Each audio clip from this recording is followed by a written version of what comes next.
Assalamualaikum warahmatullahi wabarakatuh. Apa kabar sobat-sobat semuanya? Oke, mari kita lanjutkan saja ceritanya. Bab 2231 sampai bab 2232. Apa yang terjadi? Tanya Jiao Pi. Song Wan dengan cepat berbalik dan berkata dengan hormat kepada Jiao Pi. Paman, barusan dia berkata. Dia berkata. Ketika kata-kata itu keluar dari bibirnya, Song Wan tertegun dan tidak berani mengatakan apa yang pemuda itu kata tadi. Jiao Pi melihat ini, dia mengerutkan kening dan bertanya dengan tidak sabar. Apa yang kamu katakan? Katakan saja apa yang ingin kamu katakan. Mengapa kamu harus menyembunyikannya di depanku? Song Wan baru saja bercerita tentang Qi Taihua dan Qi Guanglu yang datang ke keluarga Jiao. Setelah Song Wan selesai berbicara, Jiao Pi dan Jiao Wen sama-sama tercengang. Ayah dan anak saling memandang. Setelah beberapa detik hening, Jiao Pi adalah orang pertama yang berbicara. Dia segera mendatangi pemuda itu dan bertanya dengan keras, "Katakan padaku, seperti apa rupa orang-orang di luar pintu?" Pemuda itu menundukkan kepalanya dan dengan hati-hati menggambarkan penampilan Qi Taihua dan Qi Guanglu. Setelah Jiao Pi mendengar ini, dia berbalik untuk melihat Jiao Wen. Jiao Wen tampak bingung, meski masa lalu menyedihkan kehilangan putri tercinta telah berlalu puluhan tahun. Tapi setiap kali dia memikirkannya, Jiao Wen masih patah hati. Tentu, yang membuat Jiao Wen semakin membenci keluarga Qi adalah sikap keluarga Qi terhadap masalah ini. Jiao Hui sudah meninggal, ini adalah fakta yang tidak bisa diubah. Tapi dendam generasi sebelumnya tidak bisa mempengaruhi generasi selanjutnya, bukan? Menurut apa yang dipikirkan Jiao Wen, keluarga mereka tidak memiliki kontak dengan keluarga Qi. Tetapi ketika Qi Feng dan Qi Huang besar nanti, kedua anak ini setidaknya harus datang mengunjungi rumah paman mereka. Datang dan temui kakeknya. Namun hingga saat ini, kecuali beberapa kali melihat kedua anak tersebut belum pernah sekalipun datang ke rumahnya, apalagi menelponnya. Jiao Wen sekarang berusia lebih dari 80 tahun. Dia juga telah menyerahkan sepenuhnya bisnis keluarga kepada masakan Jiao Pi. Ketika dia punya waktu luang, dia ingin mengunjungi kedua anak ini berkali-kali, tetapi setiap saat, dia akan menyerah ketika memikirkan wajah menjijikkan ayah dan anak keluarga Qi. Karena dia tahu, alasan mengapa Qi Feng dan Qi Huang tidak datang ke rumah mereka pasti karena ayah dan anak keluarga Qi menyebabkan masalah. Hari ini, tanpa diduga, Qi Guanglu akan datang bersama Qi Taihua. Apalagi Qi Taihua diminta berlutut di depan pintu gerbang. Pikirkan ini, Jiao Wen berdiri perlahan dan bertanya dengan serius kepada pemuda di depannya, "Maksudmu, Qi Taihua sedang berlutut di depan gerbang sekarang?" Pemuda itu tidak berani menyembunyikan apapun, dan sekali lagi mengatakan apa yang sebenarnya dikatakan Qi Guanglu. Dengarkan ini, Jiao Wen menjadi semakin bingung. Apa artinya datang dan melihat mereka untuk yang terakhir kali? Mungkinkah keluarga Qi sedang dalam masalah? Namun baru-baru ini, mereka belum pernah mendengar ada orang yang mengatakan bahwa keluarga Qi mengalami kesulitan. Saat Jiao Wen terdiam, Jiao Pi mengepalkan tinjunya dan mengumpat dengan keras, "Ayah, biarkan aku keluar sekarang dan usir kedua orang yang tidak tahu malu ini." Dengan itu, Jiao Pi berencana untuk keluar. Melihat ini, Jiao Wen buru-buru berteriak pada Jiao Pi, "Berhenti!" Dengan berlinang air mata, Jiao Pi menoleh ke arah Jiao Wen dan berkata, "Ayah, saudara perempuanku dibunuh oleh keluarga mereka saat itu.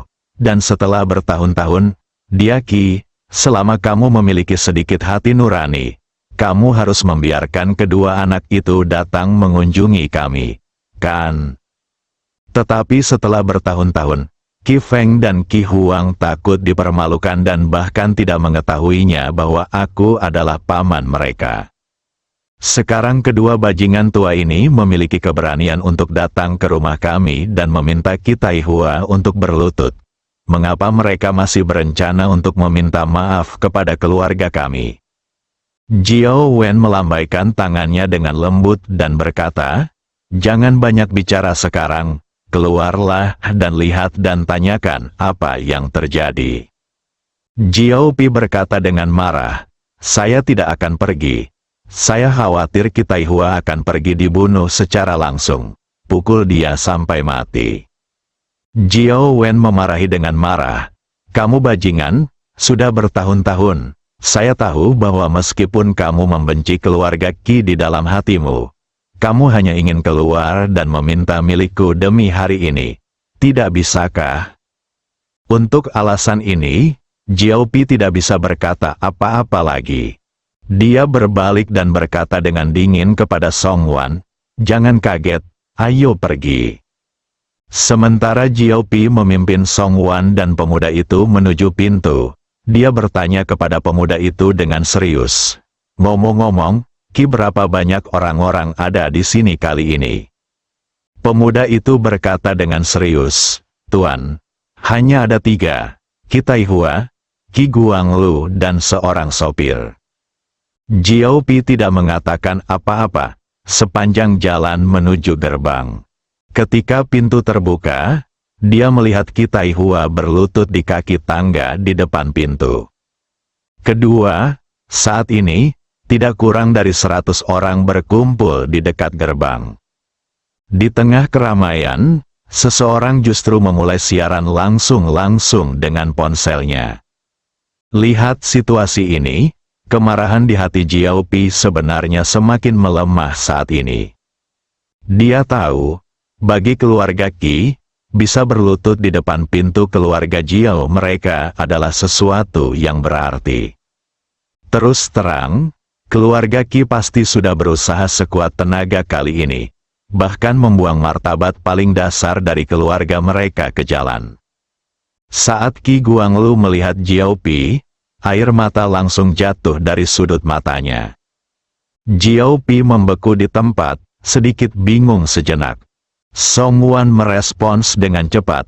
Melihat kerumunan yang berceloteh di sekitarnya, dia dengan cepat melangkah maju dan berteriak kepada orang-orang di sekitarnya, "Apa yang kamu lihat?" Semua orang meletakkan ponsel mereka dan membubarkan diri. Orang-orang di sekitarku tentu saja tidak ingin menimbulkan masalah yang tidak perlu pada diri mereka sendiri, jadi mereka berpencar ke segala arah.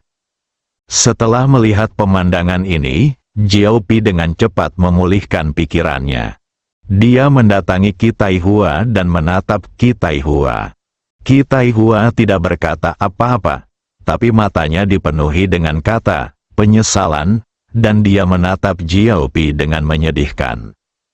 Kesunyian, keheningan yang memekakkan telinga. Ada 3 orang yang hadir. Peristiwa masa lalu terlintas dalam pikiran. Saya tidak tahu berapa lama waktu berlalu. Qi Guanglu akhirnya berbicara. Dia maju selangkah dan berkata kepada Jiao Pi sambil terisak, "Anak-anak, aku di sini untuk menemuimu untuk terakhir kalinya hari ini. Karena ayahmu belum keluar. Menurutku dia belum keluar. Maafkan kami belum. Aku akan memberikannya kepadamu ketika kamu masuk nanti." Ayah mengatakannya dan mengatakan kami ada di sini. Setelah mengatakan ini, Qi Guanglu memandang Qi Taihua. Setelah beberapa detik terdiam, dia mengucapkan kata demi kata, bersujud. Untuk menyelamatkan keluarga Qi, Qi Taihua akan merobek wajahnya dan melemparkannya ke Jawa. Dia tidak terlalu memikirkannya. Dia langsung bersujud kepada Jiao Pi 3 kali. 3 kepala terjatuh ke tanah. Saat Qi Taihua mengangkat kepalanya, Jiao Pi dengan jelas melihat darah mengalir dari dahi Qi Taihua. Tindakan ayah dan anak, Jiao Pi benar-benar tercengang.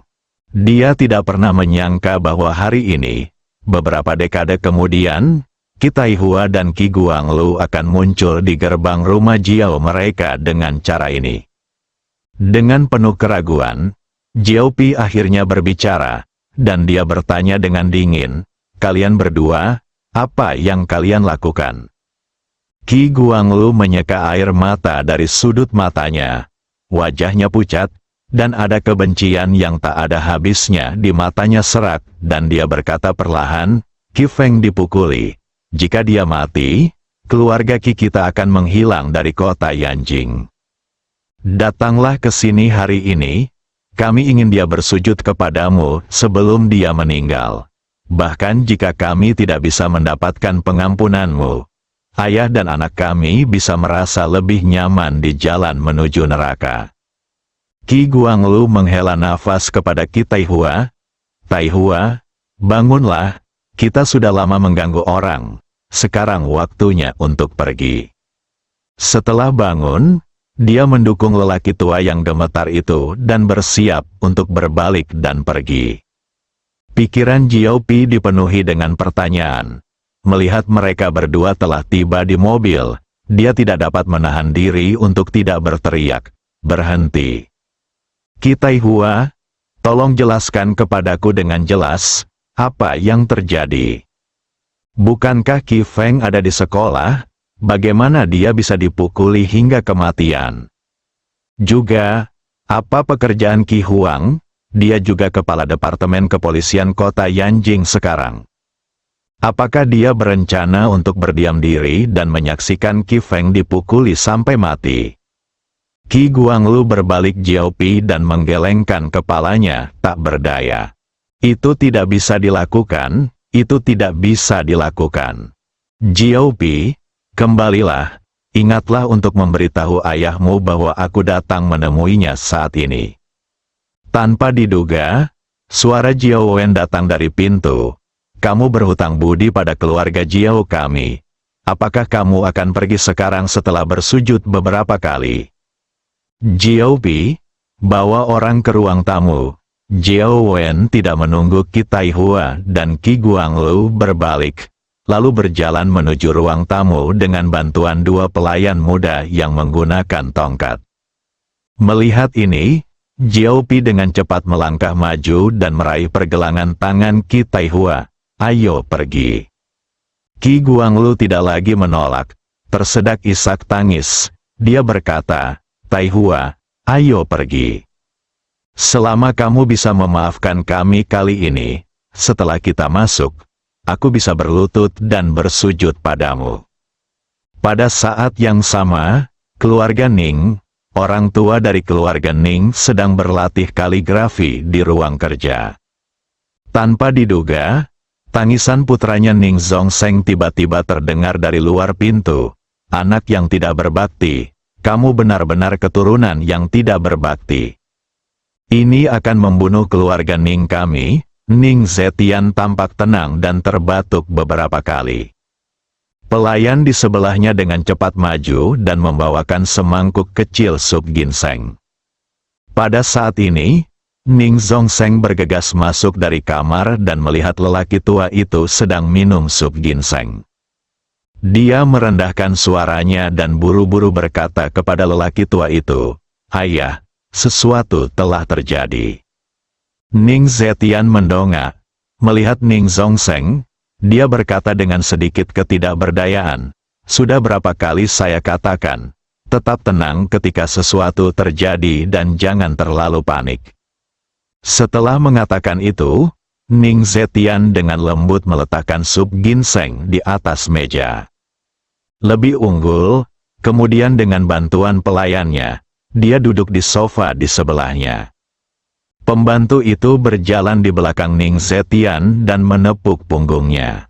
Ning Zetian kemudian menutup matanya dan bertanya pada Ning Zhongseng dengan rasa ingin tahu, "Katakan padaku, apa yang terjadi?" Ning Zhongseng mulai ragu-ragu. Dia tidak tahu apakah dia harus memberitahu orang tua itu tentang hal ini. "Katakan itu, Dengan kondisi fisik lelaki tua itu saat ini, saya khawatir jika dia angkat bicara, dia akan mati karena amarah. Jangan bilang padaku, masalah ini terlalu besar, dan kemungkinan besar keluarga Ning akan menghilang di kota Yanjing. Melihat ekspresi gelisah di wajah Ning Zongseng, Ning Zetian merasa sedikit cemas. Dia mengerutkan kening dan bertanya dengan sedikit marah, "Apa yang terjadi? Apakah kamu ingin memberitahuku atau tidak?" Ning Zongseng menarik napas dalam-dalam, berjalan ke arah lelaki tua itu, berjongkok, dan meraih tangan Ning Zetian, dengan air mata berlinang.